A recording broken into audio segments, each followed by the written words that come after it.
Episode 218 of the Bevan James Eyles Show, how to have your best lived experience.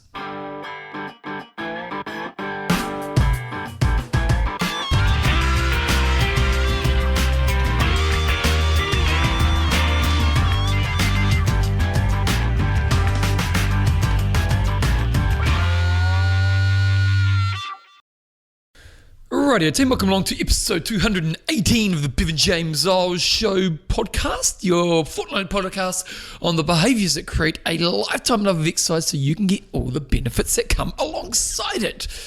Where do I start with today's show? Today's show is a Bevan show, and I've got two key concepts I want to kind of dig into today. One is a bit touching home right now for me, and one is just a concept I've been working with one of my clients with recently, and I kind of just thought, there's something in this that I can share with you guys in the main gist of today's show. Actually, I do want to share just another quick experience I had recently with one of my clients. So one of my clients I did a really hard conversation with recently. So I've got a client who's this very, very successful woman. We've been working together for probably about a few years now.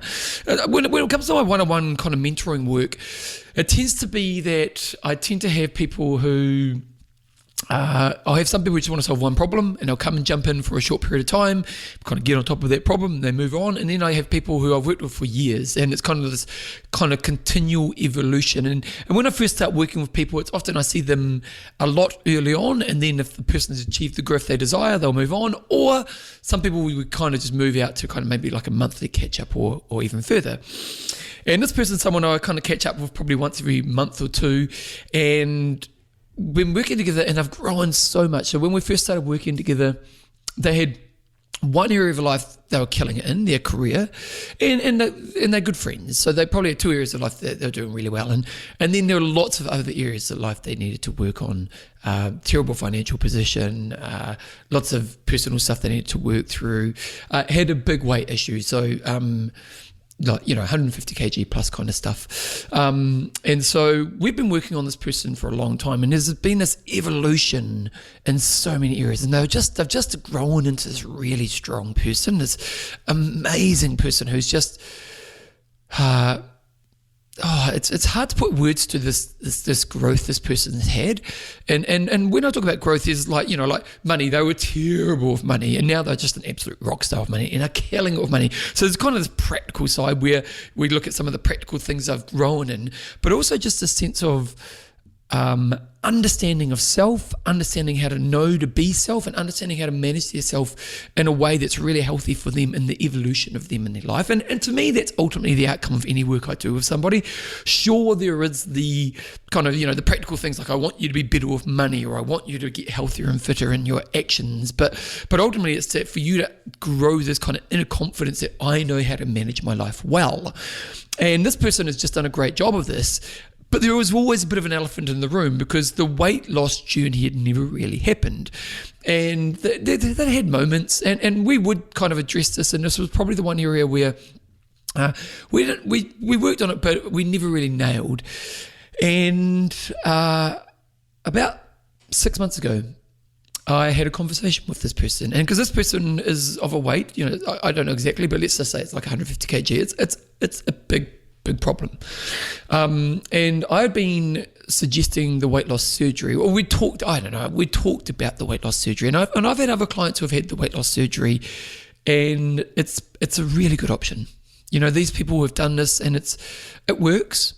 And it's what's been interesting in some of the clients I've worked with who have had the weight loss surgery is it's amazing what they discover they needed to work on within themselves once weight becomes less of a problem. So it's a really interesting journey. And so I kind of just said that maybe that's at least something that she should be exploring. And we talked about this maybe 8 or 9 months ago. And this person, the client I'm talking about right now, just didn't feel comfortable with it. And I get it. It's a big thing. And they were worried about the restrictions of life after the fact. Because if you do have the weight loss surgery, your life is restricted a lot, especially around like nutrition. I think eventually it gets to some kind of normality, but there's always going to be limits, because you're doing an extreme thing to your body to help you get to a healthier place. And this client was kind of umming and ahhing about it. And then one day, as a mentor, I knew I needed to say the hard thing. And so in one of our catch-ups, I said to my client, if you don't do something now, you're going to die at a very young age.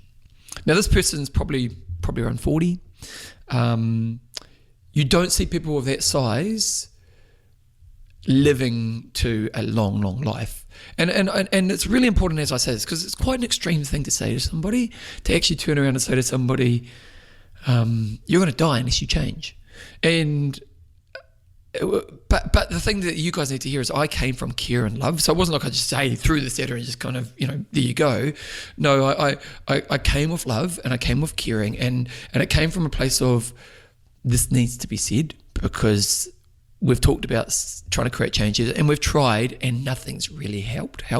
Nothing's actually got you to the point where you've made the change you need to make, because if you stay on this path, you are going to have a shorter life, because people who are 150 kg plus, they just don't live too long. Unfortunately, the body's just not designed to be like that for that period of time. And you could see when I told her this, it really hit her hard. And when you say something that's quite impactful upon somebody, you can just see, and I kind of said it, and there's this kind of silence, and there's this, geez, it was just one of those moments. And afterwards, I got an email from her, and she said thank you for telling me that, because it's kind of what I needed to hear, that I needed to actually hear that, because I know I needed to make change. And so in this moment, she did start to go book in to see a surgeon around the process of getting the weight loss operation happening and so on. But she still wasn't comfortable with it. It was still something that she was not that comfortable with doing. And I get it, and my job in this role wasn't to tell her to get weight loss surgery. My job in this role was to help her get to the area of change she needed to create. Now, the weight loss surgery, the thing about the weight loss surgery is it's probably the most easiest guaranteed way of doing it, but it is very extreme. It's an easy, way to do it, but it is very extreme. And so, that was kind of like, to me, in my mind, if I was in her shoes, I probably would have gone, you know what, maybe I'll do that because it's the easiest way. But for her, and again, my job's not to tell her what to do. My job's just to help her make a change. And so she came back to me, she said, Bev, I'm not comfortable with it, but I want to try really hard to see if I can just do this. But with this new perspective in place, I now know that I actually really need to change. Now, that conversation happened, I think, in February, when we caught up yesterday or last week. That conversation happened in February. Since February, she's lost 20 kgs. And she's lost 20 kgs doing it right. Like, she hasn't gone on an extreme diet. She was talking to me about how actually she hasn't even gone on a diet. She's just done things like planning, prioritizing health, losing bad behaviors. She was to give me an example this week of how she travels a lot for work. She's got a really important job and she travels a lot for work. And when you travel, you get food allowance. And she was saying how in the past you get a food allowance and she just think this is a reason to indulge. Like they give me $50 for a meal. I'm going down to the supermarket and I'm going to buy all this junk food and go absolutely crazy. Whereas now when she gets that money, because she goes straight to the supermarket when she arrives where she's going to arrives and buys healthy choices around food. And then she's prioritized bringing exercise into her life. And what's happened is she's become a person who's made the major shifts in her behaviors, but also has made a major shift in what she prioritizes in her life. Because now she's prioritizing health and fitness first. And so when she wakes up and when she goes away, in any action she does, she kind of goes to herself, how do I maintain healthy choices today? And what's really cool about the way she's done this, because she hasn't done it extremely, like she hasn't gone on some crazy diet where, you've got to starve yourself. She really, she hasn't restricted any food. And she said, I still get to have a burger once a week because I love my burgers. She still gets to have a burger. So what she's learned that prioritizing health and making sure that's at the forefront of all her decisions, B, learning how to plan wisely, C, to allow some freedom within it, and D, well, I don't know what level I'm up to, is to be consistent with it that she can achieve the change that she desires. And it's absolutely massive. And what's really cool, because we caught up last week, and what's really cool, and I'm actually going to put up, when I have a session with someone, I give them homework, because I'm kind of like a school teacher. And because when you do one-on-one stuff, what you can do is you can get to that place where the one-on-one time is really great, like the time we spend together is really valuable, but really the work happens after that session. So I always kind of give these people homework, but I kind of gave this person some notes after the session, and I said there's 4 reasons you've done so well and things we want to reinforce. First, you've become a great self-manager in many areas of your life. Now, one thing I'm big on is, how do you manage yourself in this area? So like, for example, if you're thinking of yourself right now, how do you manage yourself around your nutrition choices? Are you good at it? Like, I think I'm a good self-manager on my nutrition choices. I've got moments where I have a little bit of indulgence, but generally speaking, 90% of the time, I know how to manage my food choices really well. How are you managing your exercise? How are you managing your sleep? How are you managing, and instead of saying I'm good or bad, just look at yourself as a manager of that area. Then that helps you to see it's more of a skill you're developing. And this client of mine has just become a really great self-manager of the many areas that she needed to do to create change.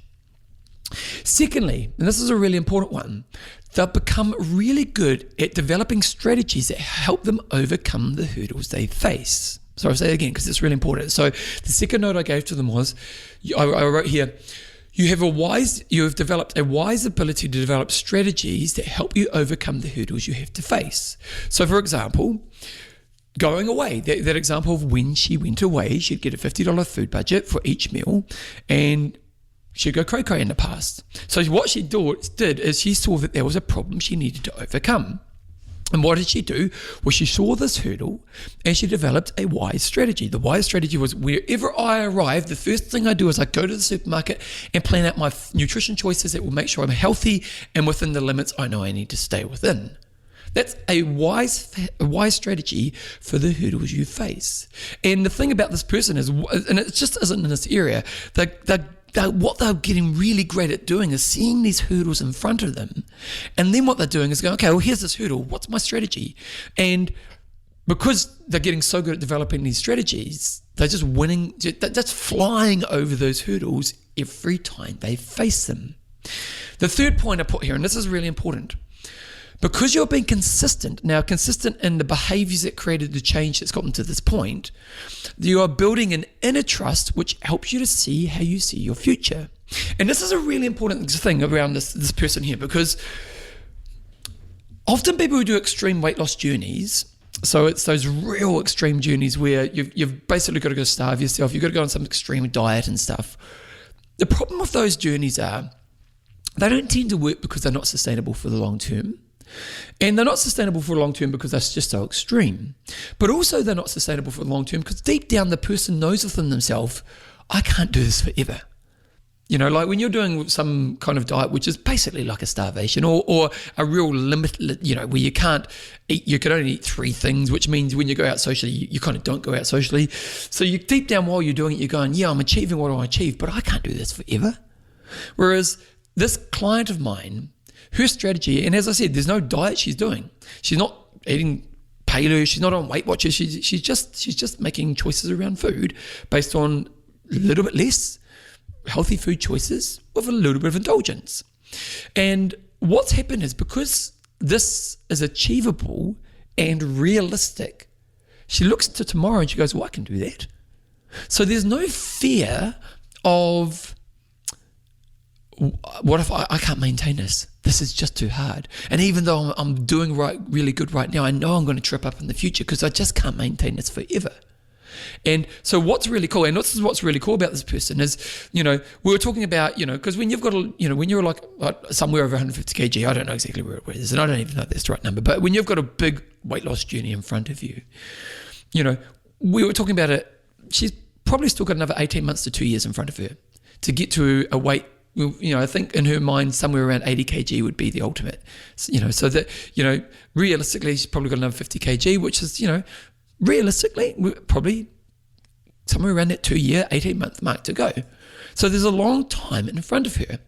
Now, if you think, oh my God, this is so hard, I can't do this, that's a long time in that place. But because she's been consistent and she's building an inner trust, which helps her see that she can get there in the future. And that was what was really cool talking to this person, because they just expressed it in a way that I know I can stay on this path. And that's their inner trust. I trust I can stay on this path. And that's a really important thing to think about. And then the next area that I kind of reinforce is you're learning what you need to prioritize, your health being an example of this. And I've kind of already talked about this, but their health is now what they wake up and they think, this is important to me. How do I make sure I put it first in my day? Whereas in the past, and this person did do some exercise, but really their health wasn't important enough. And now their health is a priority in their life. And this massively influences how she lives her life. Like, one question I love asking people who aren't exercising is, what everyone who you know in your life who loves exercise, what's one thing that we can guarantee they all have in common? It's not the movement they do. It's not the food they eat. It's not the strategies they have around rest. It's not, the way they exercise. It's that they prioritize health in their life. That's the thing. It's the one thing that they all share in common. And then how do we get you? Like, I was doing a clip the other day for my marketing for Get Up to 5, and it's kind of a controversial clip. It's kind of the 5 reasons people don't join Get Up to 5. And one of them is, now's not the right time. I know I want to get healthy and fit, but now's not the right time. And I'm quite hard-hitting in this ad. And then the second one was, I can't afford it. And the can't afford it's a hard one to bring up, because there are some people who can't afford what we offer. And I totally get that. I get that, unfortunately, there's an aspect of community. Our product's kind of, at the cheapest, $30, at the most expensive, $40 a week. So, I get it. Some people can't afford that.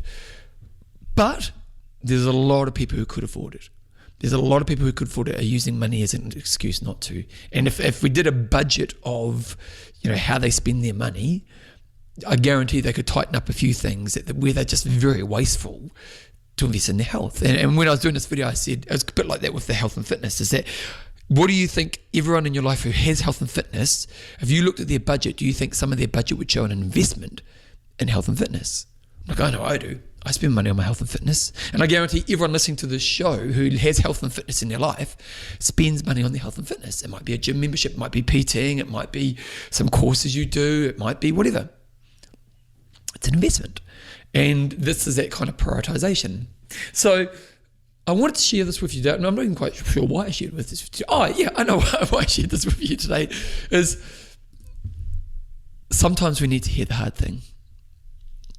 Because this person has done phenomenally well, and they know they've still got a long journey. And the problem is when you've done that much damage, when you've got that much weight holding on to in your life, it's a long journey. It ain't a wake up. I remember another little client I had who was a bit similar. They had a big weight loss journey they had to do, and they got there, they did really well.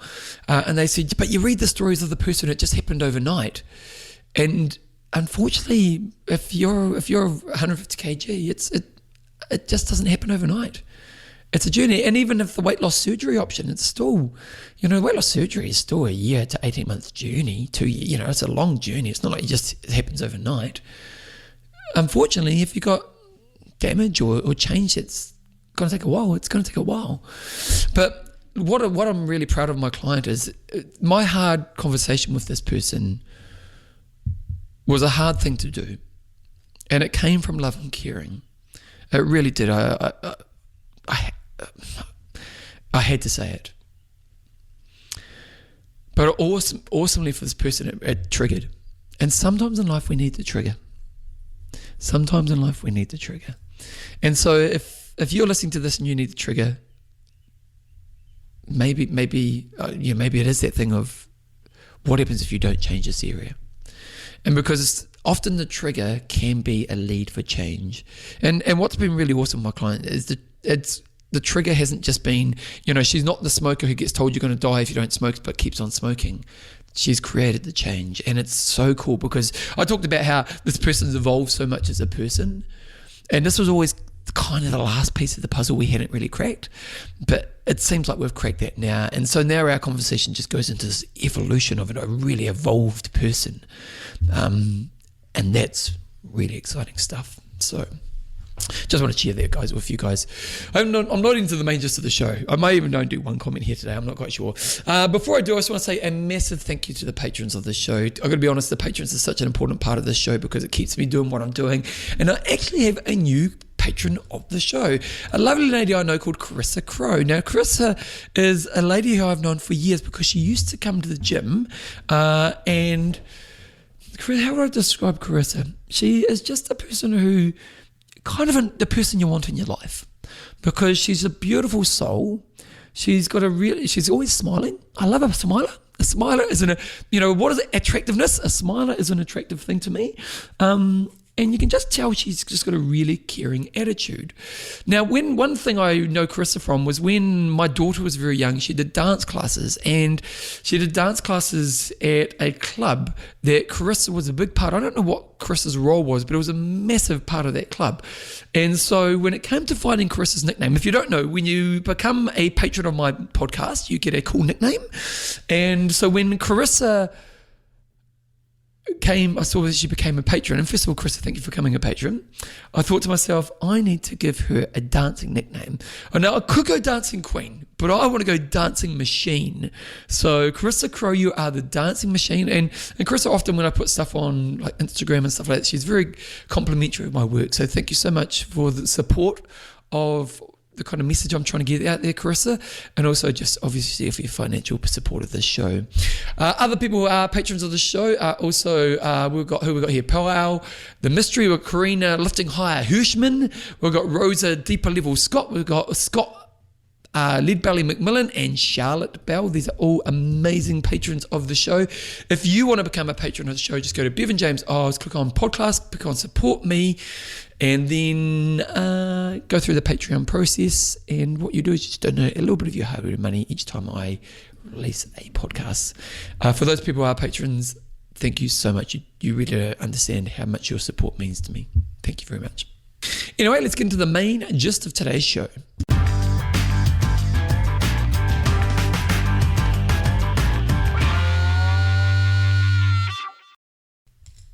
I was having a session with a client the other day, and this person's in a place where there's someone who spends a lot of time self-assessing themselves, and they've got a really good self-awareness of where they are in their life and what they're trying to achieve. But also they're a kind of person who sometimes probably gets a little bit distracted because there's so many things they want to achieve, and there's so many opportunities in front of them, and they're a really kind of high-level person, so they've got lots of opportunities in front of them, and they kind of wanted to work with me because they wanted to kind of just get a sense of focus, purpose, and kind of a narrow direction. Not narrow in a bad way, but kind of, just instead of trying to do 100 things, just do 3 things really well kind of stuff. And we're kind of working together, and we're kind of figuring out what their kind of passions are and kind of what their kind of goals are and stuff like that. And this I've only just started working with this person, but I did know this person before the fact.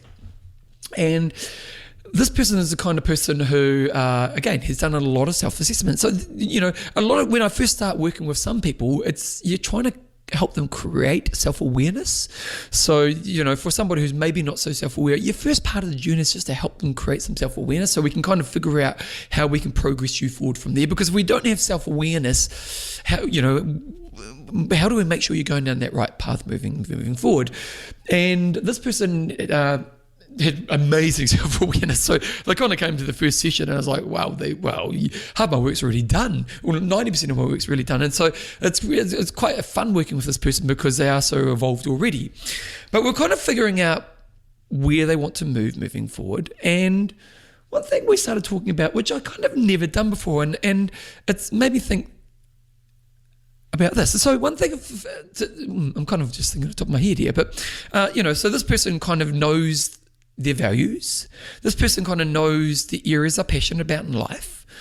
They didn't necessarily always know their mission, and so or we could say goal or ambition. We end up using the word ambition with this person. So they're in their career and they're very successful in their career.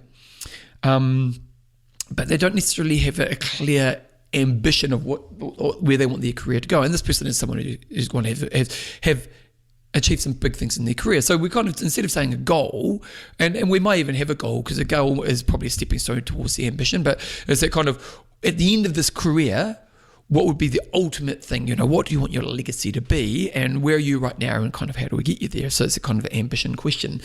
But one thing we talked about, which I often don't talk about, and I've never really sometimes talked about, but is, what's the lived experience you want to have day to day in your life? What's the lived experience you want to have day to day in your life? And when we kind of dug a little bit deeper into this, we talked about the different states that you want to experience in your day to day life. So this person here is, this person's an amazing musician, but music's kind of a hobby thing in their life. And so again, music is something that maybe hasn't been majorly prioritized. They kind of sometimes put some time to it, but they do want to devote a bit more time to it and get most out of it. Now, we could talk about the ambition, and we did talk about the ambition, and I can't remember what this person's ambition is, but let's just say their ambition is to record 5 songs just as a hobby. So it's not necessarily to be a rock star, but their ambition is to have 5 songs recorded that they've done themselves. So that's kind of the ambition, and then we could do like a pathway, a goal plan to get there. Okay, well, first of all, your first goal is to learn how to do engineering. Your second goal is to write some words and so on. So there's the outcome, the ambition, there's the plan, the goal, the pathway. But one thing we started to talk about was when you sit down to do music in your week. So let's say they plan 3 hours of music in the week. What's the emotional state you want to be in when you play music? What's the emotional state you want to be in when you play music? Now, actually, what I'm going to do, because I think they've actually come back to me with their answers. So let me just pull up their little notes here. And here they are. Okay, so the state that they came up with: to immerse and lose track of time, disconnect from my world, exploring new skills. So I imagine this new skills is to feel that stretch of uncomfortable. And that's a really interesting answer, isn't it? Okay, so you think about that. It's such a great answer. I love it. Because when you think about this, when we often set goals and we set growth and we set where we want to be, it's often outcome based or process driven, or the end point we want to experience. I want to feel the joy of running across the finish line in a race. But often we don't talk about state enough. And you can see that, the purpose, and let's just say I can't remember the ambition, but let's just say the ambition was to write 5 songs, as a hobby thing. But the state they want to get into is to immerse themselves and lose track of time, disconnect from their world, and explore new skills. And I'm going to say, I would say exploring new skills is that kind of sense of stretching through learning. That's the state that they want there. Now, that's a really interesting thing to think about, isn't it? Because if you think about your lived experience and you think about your day-to-day life, and you were to say to yourself, what states do I want to get to in my day-to-day life? That's a different way of looking at life, isn't it? And I think of myself. So, my day is filled up with exercise, music, business, human connection, and I try to put a bit of growth in here. So it might be through like some learning or stuff like that. So these are the kind of things I like to do in my day. And when you look at me, those are my passions: people, fitness, music. Those are my passions. So those are the things I like to do. But what states do I like to get into?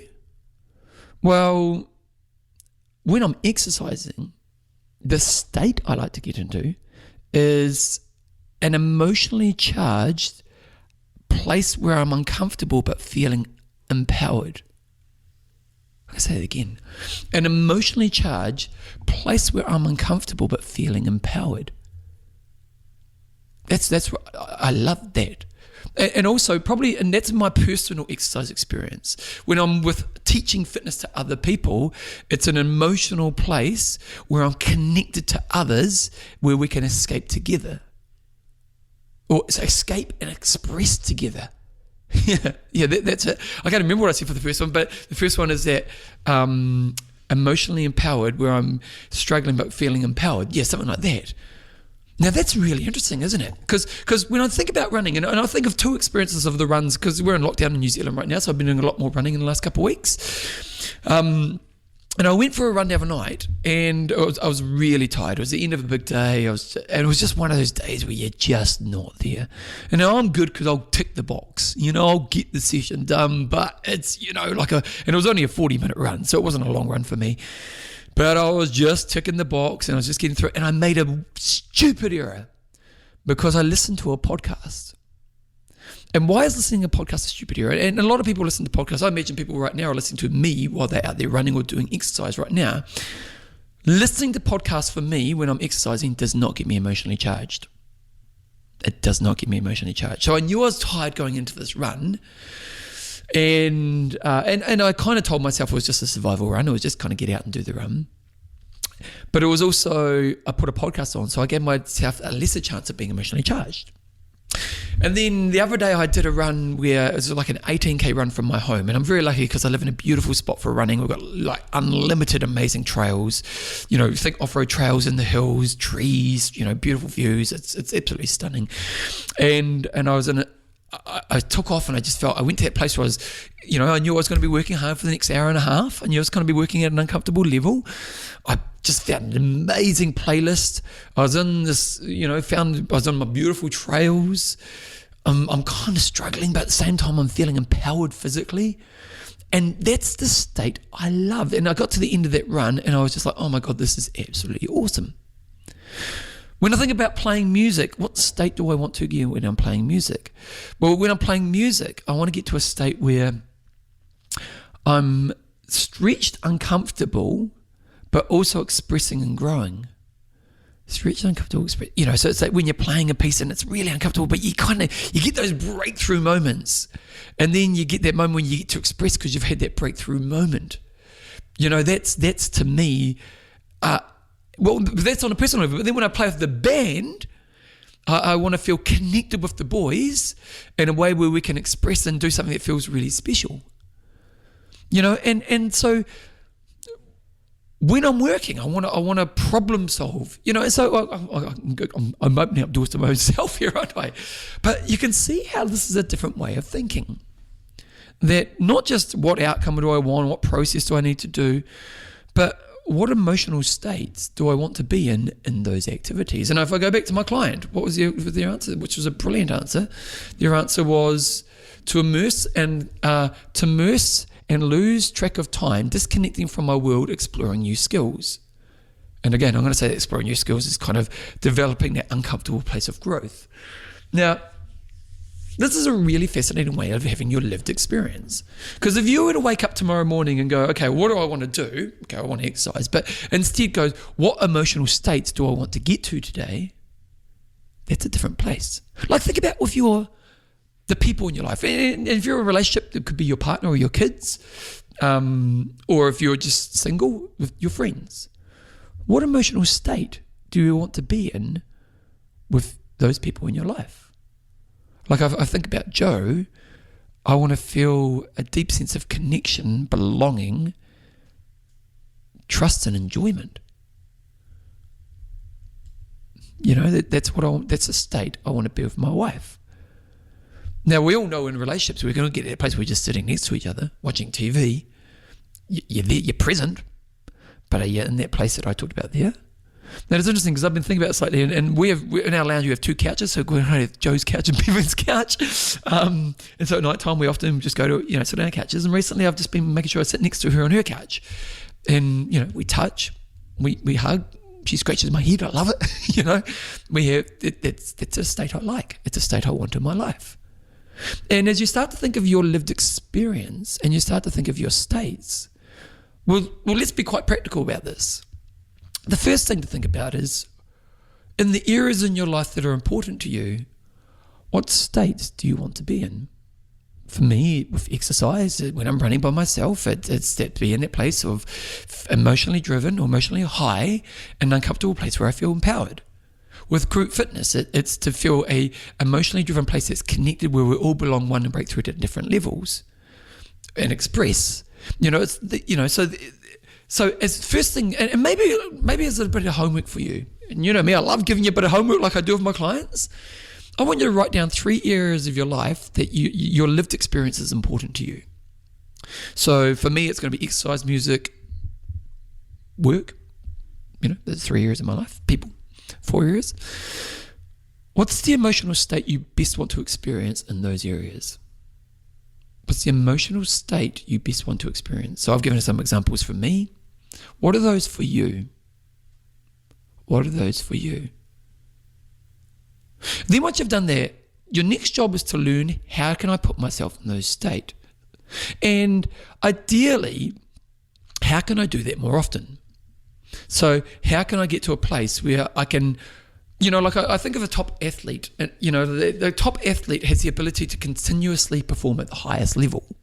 We have different types of athletes. We have athletes who never perform. We have people who kind of have the occasional good performance, but then you get that rock star. Like in triathlon right now, there's 2 athletes, Daniela Reef and Jan Frodeno, the kind of 2 long course legends right now. They just deliver pretty much every time. And they've done it for a long time. So they know how to get to that place where they can deliver. And it's almost like, what are the things that you need to do to be able to do that in the areas you've identified? So you've identified 3 areas. You've thought about the 3 states you want to get in those areas. But then you want to identify, how do you create the ability to go to that state? How do you create the ability to go to that state? And not just go to it once, but consistently go to it. So for me, my example is, when I go running, choose beautiful locations, emotional music, and try to get myself to a level where I'm struggling but empowered. And there's one thing I don't do, is I don't tend to train with other people in my own exercise, and it's partly just because I'm often the leader of groups when I'm taking exercise. So I don't ever really run with people, but if I really I probably should, because if I can find a similar level people to push me along, that would really help me get even more of that, and it helps to set up those conditions, doesn't it? And so what you're trying to think about is, in the areas that you've identified, you want to think about, how can I get to that state? So let's go back to you doing this as a homework. Okay, so your 3 areas, the states you love to be in the most in those areas, and what could you do to increase your chance of being able to get to that state? Now, then what you want to do is you want to practice that. So, for example, for me to go for a run, okay, well, I want to get to a place where it's emotionally driven, uncomfortable, but empowered. I'm going to choose this playlist. I'm going to choose great conditions. I'm going to do some mental prep, because I know I need to go to that place where I'm a little bit stretched. So before I go for the run, I'm going to make sure I spend that time kind of visualizing and self-talking and kind of feeling the intensity I'm going to do in that run. I may be able to get someone else to go running with me who has a similar ability, and so on and so on. So you can kind of see how me doing that kind of stuff would increase my chances of getting to that state. So for you, in the areas that you've identified, what would be the things that you need to do to get to that place? Because to me, this is the most important aspect of it, is that you actually need the ability to set up how I get into that state. Because really what we want to do is we want to live in those states as often as we can in our life. And that's why I called today's podcast, How to Get the Most Out of Your Lived Experience. Because really, if you can learn the states you want to be in the different areas of your life, and you have the ability to consciously put yourself in those states, then wow, what a wicked day-to-day life you're going to have. And that's what we want. That's what we want for you.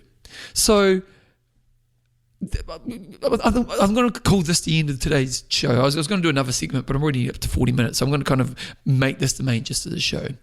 I really want you to do some self-assessment around this. And probably, actually, there's one more thing I'm going to talk about, is look out for when you're working against your state. So let's say you do this really well, and you're, after a few weeks, you've just figured out, okay, in music, people, and fitness, or whatever those 3 areas are for you, career, learning, exercise, whatever, social, whatever they are. Once you've figured out your 3, and you've, figured out how you get them, you practice a few times, be aware of when you do things that actually work against you going into your state. So the example I shared earlier, which works really well for me, is listening to a podcast when I exercise. Listening to a podcast when I exercise does not take me to an emotional place. The thing about me with music is when I exercise, if the right song happens, I just run faster. Like if I'm wearing like a device which records my heart rate or my pace, and I'm not even really aware of it, let's say I've just got my watch on, my GPS watch on when I'm out for a run, and I find music, like if I go from a podcast to music, if you go and look at my stats after the run, I end up running faster. Music just brings out a higher level in me. So for me to choose a podcast when I go for a run, and that's the example I talked about earlier, is that I knew I was tired, and for some reason I knew I was tired. I thought I'd just listen to a podcast to get me through it, but actually listening to a podcast made my state worse. I went to a just survive state, not a thrive state. And really, realistically, what I should have done is put my favourite music on in that, which I don't know if I ever would have had a great run, but it probably would have been a more emotionally driven run because of that reason. And so once you've understood what those things you do to help you get to the state you like in the different areas, start to learn when you are working against yourself from going to those states. The classic example is, just about me and Joe's sitting next to each other on the couch at night. There's that little bit of nice connection that we're having. Well, the bad can, maybe it be that I just go sit on my own couch again.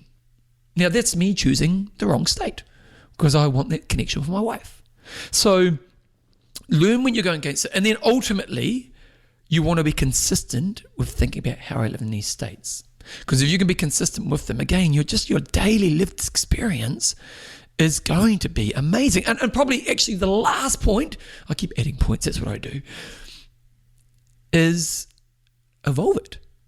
Like, how do you make it better? Like, seriously, how do you make it better? How do you make that emotional state even better as you grow forward with it? Because I guarantee if you do this work now and you kind of figure out, okay, here's how I get to this state, what does it look like in 3 years from now? If you keep just keep asking yourself, is there things I can do to tweak this even more? It's one of the reasons I do my, I've talked about this on the show, but I do the half my run is new music, half my run is old music I already know. And the reason that half my run is partly because I learned that people don't listen to music, but also when I find a new song I love, like the thing about music is the song you're familiar with will always deliver. But it doesn't beat when you find a new song you love. It doesn't. Like I think of right now, I've just found a new song by a band. I'll tell you my new favourite song. My new favourite song is a song, I'm just pulling up Spotify right now. Let me pull up my Spotify. My new favourite song is by an Australian band, and it's called, here it is, right now. They're a band called, Spotify just gave me an ad. Bugger off, I don't want your ad. The Angel of 8th Ave by Gangs of Youth. Now, it's an amazing song to run to. And I've got it in my favourite song list for running. I've got a list called Fast Running. Now, Fast Running has got some of my favourite songs of all time on them. And I love it when those songs pop up. But when that song comes up, because it's a new song, it's way much better than even my songs I love because it's just that new buzz. And that's another thing that I did that's evolved my process of getting to a higher state. And that's what you want to think about as well. So how do you evolve that getting to a higher state within this? So to wrap it up and think about this and think about yourself is what states, probably the first question to ask is, what states are you currently living in your life? Are they fulfilling? Do you want more out of them? And then as you think about this, identify 3 areas where you want to work on your states. And once you've worked on those 3 areas, what are the things that you can do to influence you getting to that state? How do you consistently do those things? And then how do you make sure you don't fall back? And then how do you evolve it? I guarantee if you do this, you're just going to have a better life. Your day-to-day lived experience is going to be absolutely phenomenal. So practice it, do it. Maybe let me know how you get along. And it'll be fascinating to see.